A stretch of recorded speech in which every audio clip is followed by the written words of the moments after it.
ada artis, nggak artis lah siapa nggak tahu lah. Lagian kan gue udah bilang, gue nggak gila-gila masuk surga, say. Gue di neraka juga udah nggak apa-apa. Dia ngakunya lonte sih. Jadi kalau ada yang bilang-bilang, dia kan mantan lonte. Salah, saya masih lonte. Saya demen banget di laki. Dia ngaku sendiri, saya lonte dulu, sampai sekarang masih lonte katanya. Baru ngomong dia. Saya nggak takut neraka, saya suka masuk neraka karena di sana banyak artis katanya. Temen-temen gue banyak. Siapa tahu nanti gue bisa bikin acara di situ. Orang yang beramal karena takut dengan neraka itu sudah selamat di dunia dan akhirat, sudah selamat. Tapi pangkatnya paling rendah. Pangkatnya paling rendah, tapi selamat. Orang yang selamat tapi pangkatnya paling rendah, dia beramal di dunia karena takut neraka. Dan panggilannya itu pun ya ayuhan nas, kan nampak kali umum panggilannya itu. Ya ayyuhan nasu ubudu rabbakumul ladzi khalaqakum walladzina min qablikum la'allakum tattaqun.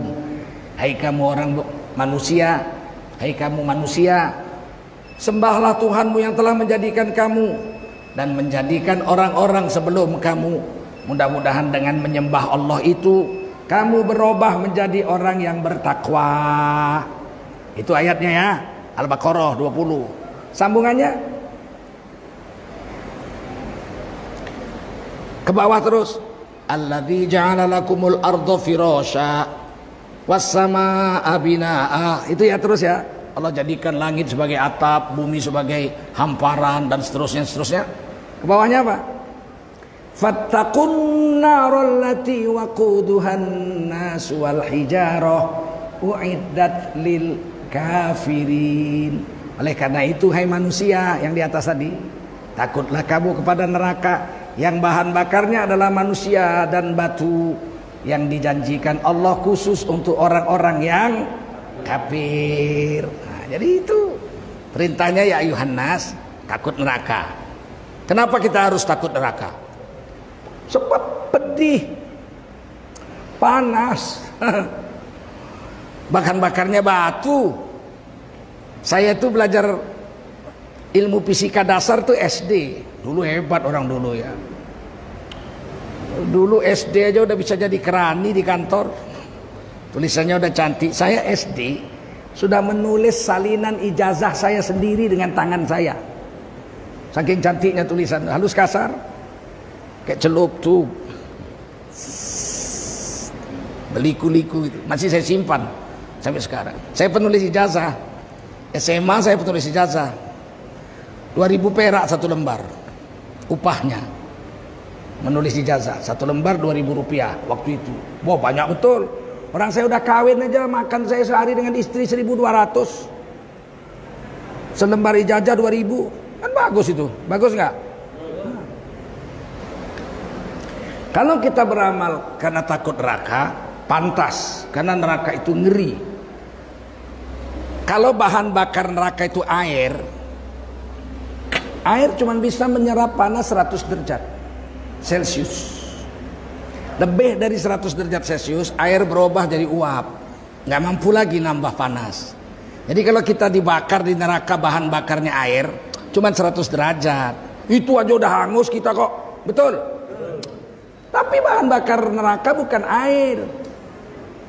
Seandainya bahan bakar neraka itu baja bahan bakarnya, baja bisa menyerap panas 2500 derajat Celcius. Setelah 2500 derajat Celcius, baja nggak sanggup menyerap panas lagi, dia berubah jadi cair, nggak nambah lagi panasnya. Seandainya bahan bakar neraka itu baja, panasnya 2500 derajat Celcius. Hancurlah kita kalau di situ, betul? Tetapi Al-Quran tidak mengatakan bahan bakar neraka itu air, bukan baja, bukan besi. Bahan bakar neraka itu batu. Kalau kita ambil batu sebesar gajah, kita buat lubang di bawahnya, kita bakar api 100, dia masih seram. 1000 derajat Celcius, dia masih seram. 2500, baja sudah cair, dia masih seram. 10.000 derajat, dia masih serap. Belum cair batu, belum jadi abu batu dengan 10.000 derajat Celcius. Sampai sini nangkap. Jadi kalau bahan bakarnya batu, neraka itu mungkin 10.000 derajat Celcius lebih. Jadi apa kita kalau masuk ke situ? Takutlah kamu dengan neraka. Paham? Paham nggak? Panas nggak? Ada artis, nggak artis lah, siapa nggak tahu lah. Dia ngakunya lonte sih. Dia ngaku sendiri, saya lonte dulu, sampai sekarang masih lonte katanya. Baru ngomong dia. Saya nggak takut neraka, saya suka masuk neraka karena di sana banyak artis katanya. Menganggap remeh akhirat, murtad dari Islam. Imannya batal dan dia wajib tajdidul iman, memperbaharui iman dengan mengucapkan syahadat kembali. Dan semua pahalanya dihitung 0. Jangan main-main. Jangan main-main. Karena akhirat itu salah satu dari rukun iman. Betul? Sehingga kalau ada pejabat negara kita dulu, dia bilang gini, mantan pejabat dia bilang, akhirat itu hanyalah ramalan-ramalan belaka. Ini murtad dari Islam. Ini kalau mati tidak boleh disolatkan jenazahnya ini. Nggak boleh disolatkan jenazahnya kalau mati ini. Bab dia bilang akhirat ramalan. Kecuali dia tobat, dijelaskannya sama orang, saya tobat, saya syahadat lagi, asyhadu an la ilaha illallah wa asyhadu anna muhammadar rasulullah. Barulah boleh jenazahnya disolatkan. Kalau tidak boleh disolatkan. Nanti kalau dia mati diminta menyembayangkan jenazah di sini solat gaib, haram hukumnya kita menyolatkan jenazahnya walaupun gaib. Paham?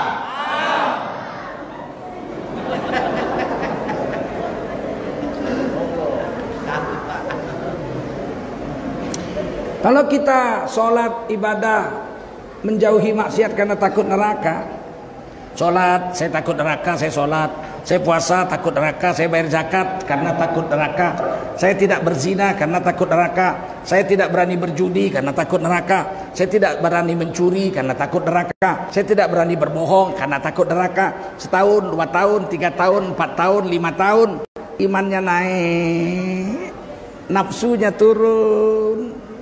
Karena kalau orang beramal soleh, imannya naik. Yazid, imannya Yazid bertambah. Nafsunya yang turun. Tapi kalau dia berbuat maksiat, dia berzina, dia berjudi, dia mabuk, dia mencuri, dia korupsi, imannya turun, nafsunya kurang terus. Zina sekali mau 2, 2 kali mau 3, 3 kali mau 4. Udah dapat yang hitam mau yang putih, udah dapat yang putih mau yang gemuk, udah dapat yang gemuk mau yang kurus. Nggak pernah kenyang nafsu. Betul? Nafsu nggak pernah kenyang.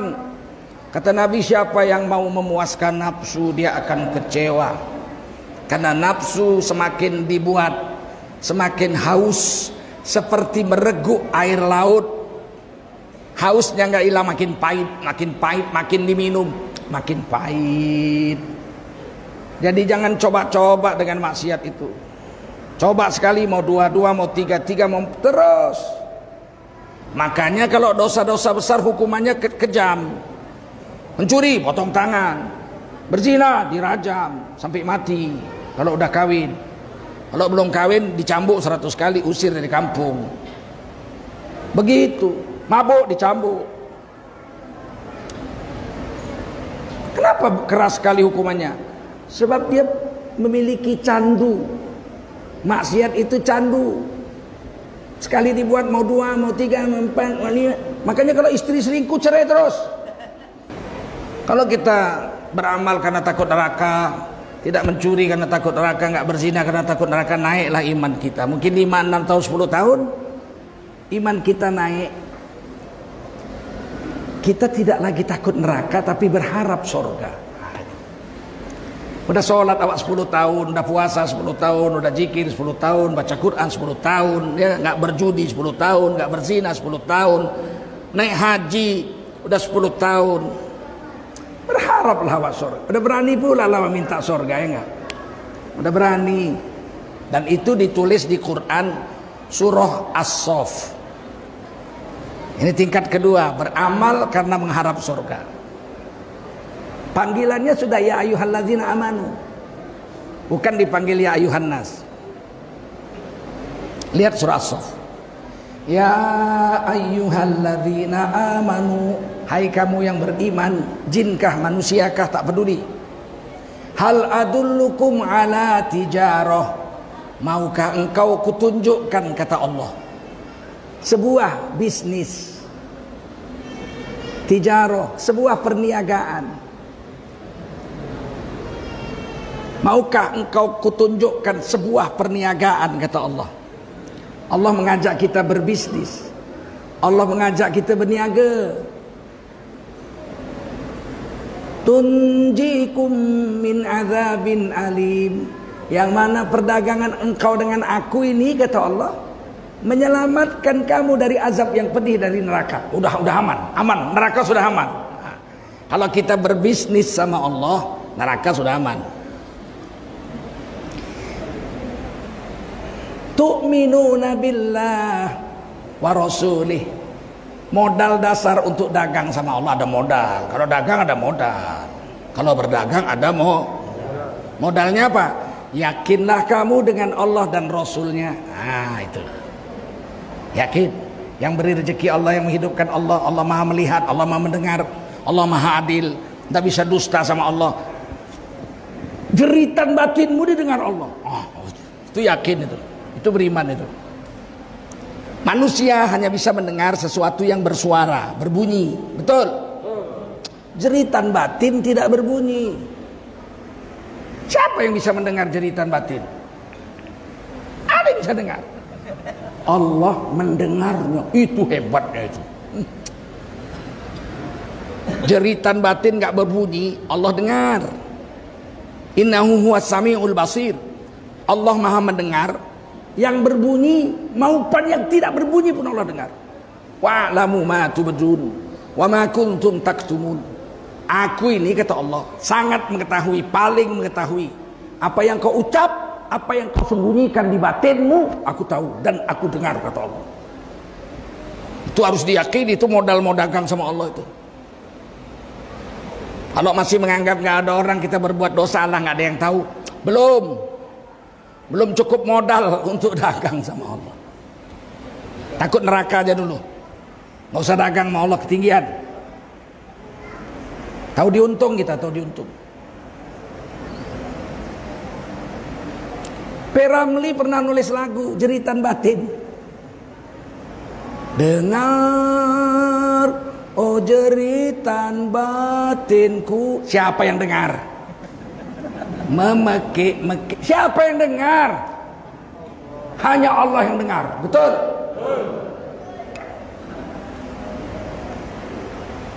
Guratan batinmu Allah lihat. Jeritan batinmu yang tak bersuara Allah lihat, dengar. Guratan batinmu yang gak berbentuk Allah lihat. Aduh, hebatnya lah Allah itu. Tergores di batin kita, tak ada yang tahu. Malaikat pun tak tahu. Tapi Allah sampai situ dulu imanmu, baru kau punya modal untuk berdagang sama Allah.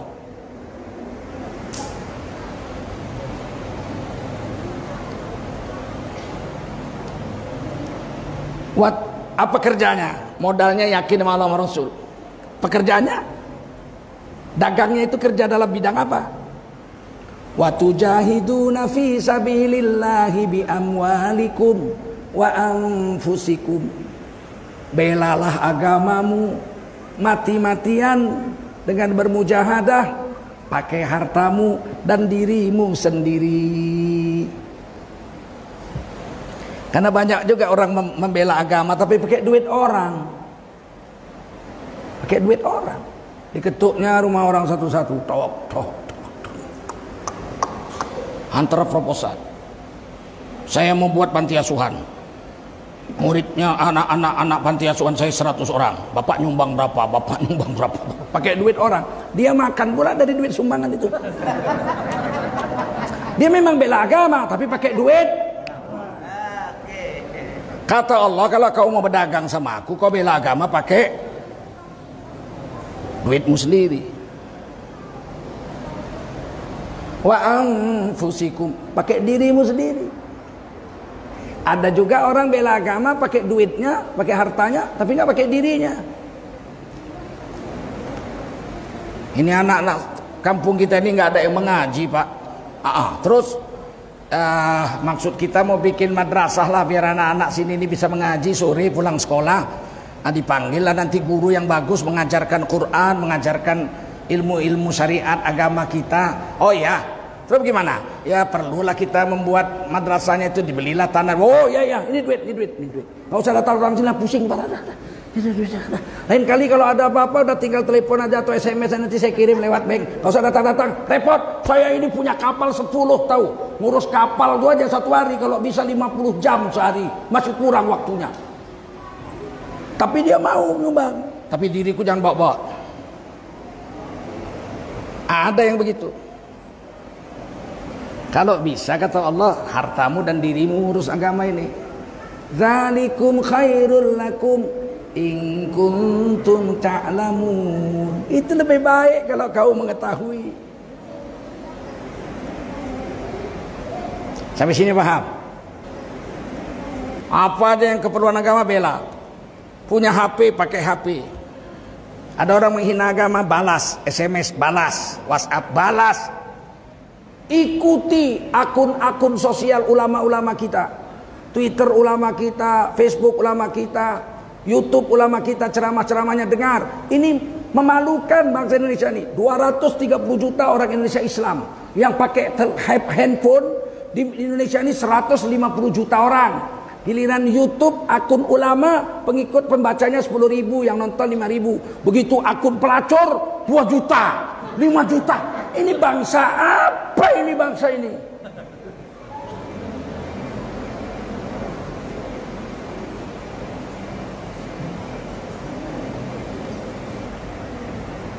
Ini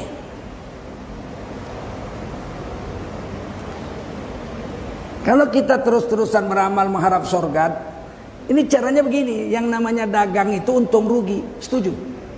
Setuju? Jangan dicela. Saya begini supaya saya dapat surga, saya begini dapat pahala ini. Satu sekali subhanallah dapat 1 pohon di surga. Kau kok seperti mengharapkan upah dari Allah. Memang disuruh mengharapkan upah surga itu. Untuk apa Nabi mengatakan, misalnya dalam hadis Muslim, rakaatal fajri khairul laka minad dunya wa ma fiha. 2 rakaat salat sunat sebelum subuh itu pahalanya lebih baik dari seluruh dunia dan isi-isinya. Untuk apa Nabi istiharkan kalau enggak untuk kita percaya dan kita ambil? Betul? Untuk apa? Jangan kita berharap pahala. Loh, untuk apa Nabi mengatakan siapa yang sholat sunat 2 rakaat sebelum subuh dia dapat pahalanya lebih baik dari seluruh dunia dan isi-isinya? Untuk apa Nabi ucapkan itu kalau enggak untuk merangsang kita berharap mendapatkan itu? Betul? Kok berharap mendapatkan itu dilarang? Jangan berharap surga. Kita bukan dagang. Dagang! Yang bilang dagang Allah dalam surah As-Saff. Sampai sini paham?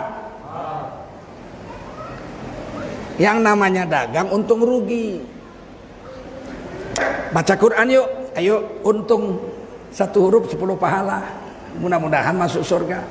Untung. Ayo puasa sunat yuk. Alhamdulillah kalau puasa sehari dihitung seperti puasa sebulan. Maulah saya besok puasa. Untung kok. Yuk bergunjing yuk. Rugi. Pahala saya habis terbakar kalau bergunjing. Saya nggak mau. Itu dagang tuh. Itu dagang itu, paham? Yuk sedekah yuk, ayo. Wah, 1 kali sedekah dibayar Allah 700 kali lipat. Oke, sedekah. Ayo korupsi yuk. Nggak berani. Kenapa? Berdosa nanti aku. Rugi di akhirat. Timbangan amalku. Dosa yang ada, pahala nggak ada. Wah, itu namanya dagang. Kalau kita mulai beramal, untung ambil, zikir untung ambil, puasa untung ambil, baca Quran untung ambil, umroh untung ambil, sholat sunat untung diambil, sedekah ini untung untuk akhirat ambil. Zina nggak mau, mencuri nggak mau, ini rugi, mabuk nggak mau, berdusta nggak mau, saya nggak mau. Kenapa? Rugi di akhirat. Kalau ini berjalan 5 tahun, 6 tahun, 7 tahun beramal karena berharap surga Allah, berdagang dengan Allah, mungkin 10 tahun kemudian iman kita naik setingkat lagi dan nafsu kita turun setingkat lagi. Ini tingkat tertinggi untuk manusia normal kayak kita. Ada manusia-manusia khusus yang lebih tinggi dari itu, ada. Tapi kita dapat ini aja bersyukur. Saya beramal karena ridha Allah, mengharap ridha Allah. Udah hebat kali lah itu.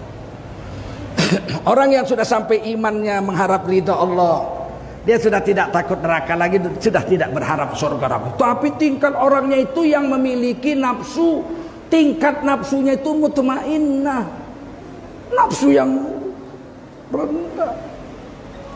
Kalau nafsu kita masih nafsul ammaroh bisu, condongnya memang jahat. Surah Yusuf. Nafsul ammaroh bisu memang sukanya jahat.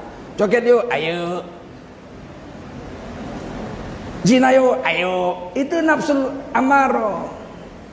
Ketika kita ajak taat setahun, 2 tahun, 3 tahun, 4 tahun, 5 tahun, kemauannya itu kita putus. Mau zina nggak boleh, mau makan haram nggak boleh, mau mabuk nggak boleh, mau ini nggak boleh, ini nggak boleh. Yang boleh hanya agama. Nanti dia sampai nafsunya yang kedua turun dia. Nafsunya namanya nafsul lawamah. Nafsul lawamah, nafsu yang sudah mau taat. Sholat sudah mau, zikir sudah mau, baca Quran sudah mau, sedekah sudah mau, zina sudah nggak mau, mencuri sudah tidak mau. Ini nafsu sudah bagus, lawamah. Tapi sekali-sekali silap juga. Itu nafsu lawamah. Udah 5 tahun nggak pernah mabuk, ketemu kawan lama, apa kabar John? Udah 5 tahun kita nggak jumpa, yuk reuni yuk, minum kamput. Aku udah 5 tahun nggak mabuk, malam ini aja demi persahabatan. Akhirnya karena dibujuk-bujuk mabuk juga dia malam itu. Padahal sudah 5 tahun dia nggak mabuk, beramal soleh. Sampai di rumah dia pulang, menyesalnya bukan main. Nangis dia, ya Allah, kenapa aku malam ini mabuk? Kesalnya bukan main. Ini nafsu sudah lawamah. Kalau nafsul amarah habis berdosa dia bangga. Itu nafsunya masih nafsul amarah. Berzinah dia malam-malam, besok pagi dia cerita sama kawan di kantor, ada barang baru. Dekat laut sana ada barang baru. Kau pakai tadi malam? Mau pakai. Hebat.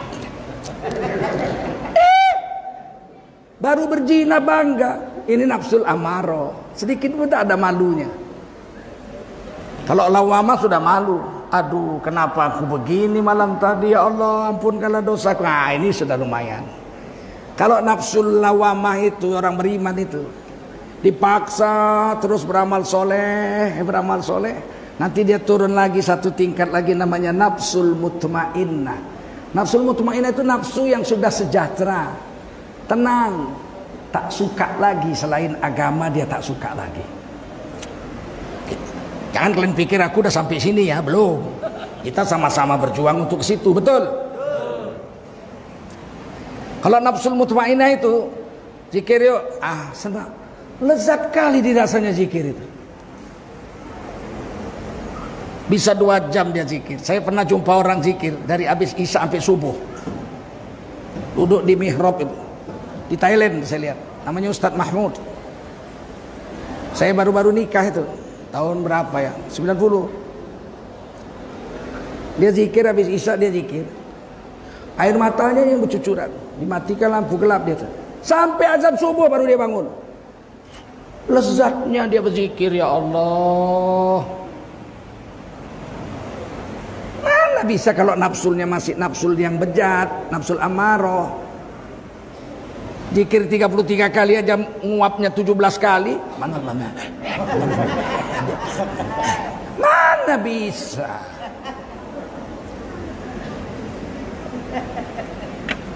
Ada orang di Padang Arafah dari mulai subuh sampai maghrib khatam 30 juz. Bagaimana ada orang seperti itu coba? Nggak ada matanya keluar dari Quran. Pakaian ihram, habis subuh Quran terus baca Quran. Makan siang pun nggak lapar katanya. Disuapkan kawannya. Kawannya kesian. Udahlah nggak lapar aku, disuapkan juga. 3-4 suap sudah, nanti aku ke kamar mandi. Nggak mau aku ke kamar mandi katanya. Terus minum pun sikit-sikit. Begitu aja. Karena kalau banyak minum nanti dia kencing, nggak mau dia. 15 atau 20 menit lagi mau azan maghrib, tamat 30 juz. Sedikit pun nggak ada ngantuk, nggak ada nguap, nggak ada matanya itu capek. Pasti orang ini sudah sampai nafsu yang mutmainnah. Nggak mungkin kalau masih lawama amarah, nggak mungkin.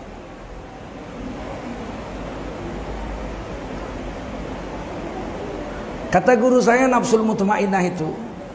Saya tanya guru saya belum belajar tafsir dulu, masih remaja-remaja. Tuan guru saya bilang, Wak, saya panggil Wak, apa bedanya nafsul mutmainnah dengan orang yang nggak nafsul mutmainnah? Oh begini nah, orang yang nafsunya itu sudah mutmainnah, nengok duit sama daun sama saja. Ama, saya pikir dibawa orang ini daun satu ikat. Apa ini? Daun. Diambilnya dari tasnya. Kalau ini duit, nggak berubah nadanya. Itu mutmainnah. Tapi kalau ini apa? Daun. Kalau yang ini duit. Belum mutmainnah. Orang yang sudah mutmainnah, semuanya milik Allah. Duit hanya bermanfaat dengan izin Allah. Tanpa izin Allah, duit sama sekali tidak bermanfaat. Berapa banyak orang duitnya miliaran gak bermanfaat. Kena sakit aja. Kena sakit aja. Darah tinggi, kolesterol, asam urat, sama gula. Udah semua gak boleh makan. Daging pak, jeroan pak, teh manis pak, duit gak ada manfaat. Tapi ada orang miskin tukang dodol sawit, 100.000 gajinya sehari. Apa aja ditaruh di makanan. Bismillah. Boleh pak? Oh inilah nasib orang miskin. Semua boleh. Bapak nggak sakit? Asam urat normal. Semua normal. Paham? Tidak mungkin orang bisa lihat duit dengan daun sama di pandangan hati ya. Kalau nafsunya belum mutmainnah. Paham? Dibilang orang, pak ada perempuan cantik pak. Astagfirullah. Kau cemana? Cantik kali pak. Aku ada istri di rumah. Ya jauh lah istri bapak lebih cantik sana daripada yang sana cantik tapi haram. Begitu dilihat kedua kali berdosa. Lihat pertama halal. Emak cantiknya ya Allah. Yang kedua dia bilang memanglah cantik perempuan itu tapi haram. Istriku tidaklah cantik tapi halal. Nanti di sorga. Itulah mutmainnah itu. Aku pun tak lamanya hidup, 50, 60, 70 tahun mati. Tapi kalau aku sabar dengan satu istri yang halal ini, nanti di akhirat istriku ini lebih cantik dari ratunya bidadari. Kecil lah perempuan yang lewat tadi, bau tengiknya kalau berkeringat. Itu hanya bisa dilihat dengan nafsu yang mutmainnah. Sampai sini paham? Nah, kita lihat. Ternyata Ternyata masuk surga yang dipanggil bukan manusia.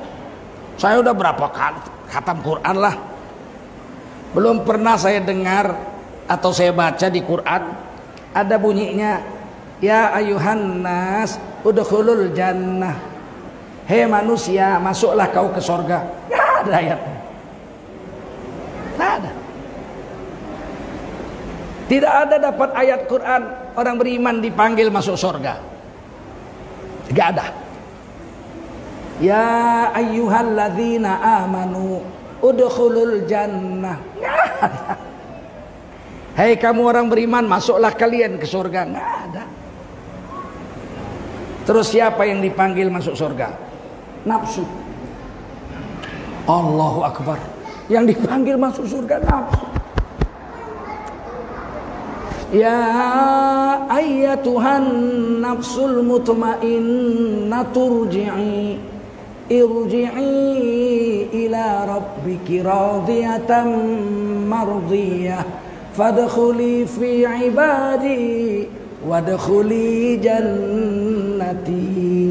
Hai nafsu yang sudah terkendali, nafsu yang hanya suka agama, selain agama nggak mau lagi, datanglah kau hai nafsu yang mutmainnah kepada Tuhanmu dengan ridho. Jadi kita beramal karena ridho Allah tuh syaratnya satu, nafsunya mutmainnah. Kalau nafsu masih amarah lawamah, mau ridho, terpaksa aja nggak mau, terpaksa aja nggak mau. Sholat kau, terpaksa aja nggak mau. Apalagi mau ridho. Fadkhuli fi ibadi, bergabunglah kamu ke dalam golongan hamba-hambaku yang nafsunya sama-sama mutmain. Wadkhuli jannah.